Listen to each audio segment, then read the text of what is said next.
Perkenalkan, nama aku Dea Tristik Alex Tompul dengan NIM 1081025000045. Pada kesempatan kali ini, kelompok kami akan mempresentasikan hasil pengolahan data suara sah calon legislatif yang telah kami analisis menggunakan metode statistik deskriptif.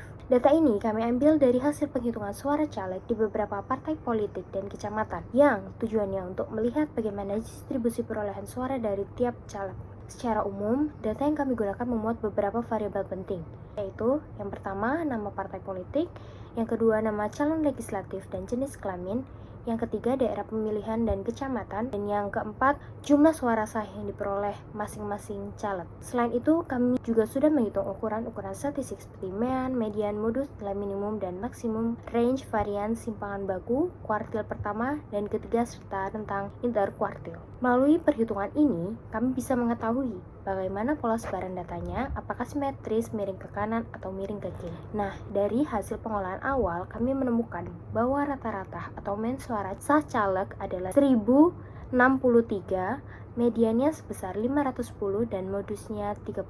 Perbedaan antara tiga ukuran pemusatan data ini nantinya akan menunjukkan arah kemiringan atau bentuk distribusi datanya. Halo, kenalin, nama aku Muhammad Albani Sirajati Jani dengan NIM 1081025313. Di sini saya akan menjelaskan tentang analisis data dan bentuk distribusi. Kalau kita perhatikan dari hasil tadi, nilai min lebih besar dari median dan median lebih besar daripada modus. Secara teori dalam statistik, kondisi seperti ini menandakan bahwa data bersifat miring ke kanan atau bisa disebut positively skewed distribution. Artinya apa? Artinya sebagian besar caleg memiliki suara yang relatif kecil, namun ada beberapa caleg dengan suara yang sangat tinggi, sehingga grafik distribusi datanya memiliki ekor yang memanjang ke arah kanan. Dengan kata lain, data tidak tersebar secara merata, melainkan lebih banyak menumpuk di sisi lain yang lebih rendah. Hal ini biasa terjadi karena dalam pemilu biasanya hanya ada segelintir caleg yang memperoleh dukungan besar, sedangkan sebagian besar lainnya memperoleh suara kecil. Jadi bentuk distribusi ini menggambarkan ketimpangan tingkat perolehan suara antar caleg. Selain itu, jika kita lihat dari ukuran penyebarannya, range atau jarak data tertinggi dan terendah mencapai 9.925 suara. Simpangan buku sebesar 1.354 dan IUQR sebesar 1.345.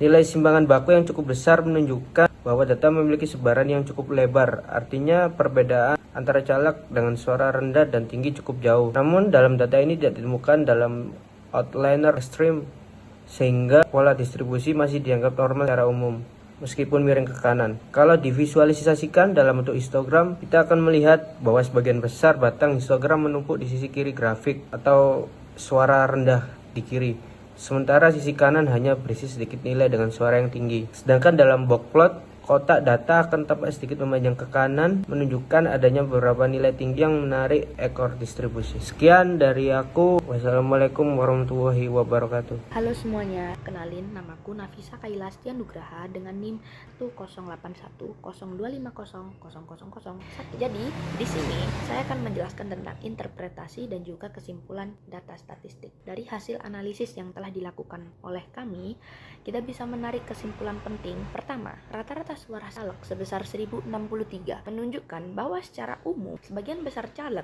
memperoleh suara di bawah angka 1000. Hal ini menggambarkan bahwa kompetisi antara caleg cukup kuat dan juga ketat, dan hanya sebagian kecil yang berhasil memperoleh suara yang jauh lebih tinggi. Yang kedua, karena distribusinya miring ke kanan, maka mediannya lebih menggambarkan nilai pusat data yang sebenarnya dibandingkan mean. Karena median tidak terlalu terpengaruh oleh nilai-nilai ekstrim, jadi kalau kita ingin tahu suara tipikal atau mendominasi, nilai median inilah yang paling representatif. Ketiga, dari nilai simpangan baku sebesar 1.354, kita tahu bahwa perbedaan jumlah suara antar caleg tidak kecil, yang artinya terdapat variasi yang besar antar individu caleg. Variasi ini bisa dipengaruhi oleh berbagai faktor seperti popularitas, strategi kampanye, wilayah dapil, dan juga kekuatan partai. Secara keseluruhan, hasil pengolahan data ini menunjukkan bahwa distribusi suara sah caleg itu tidak merata, melainkan condong ke sisi nilai kecil. Dalam konteks analisis analisis statistik, hal ini menjadi gambaran umum bahwa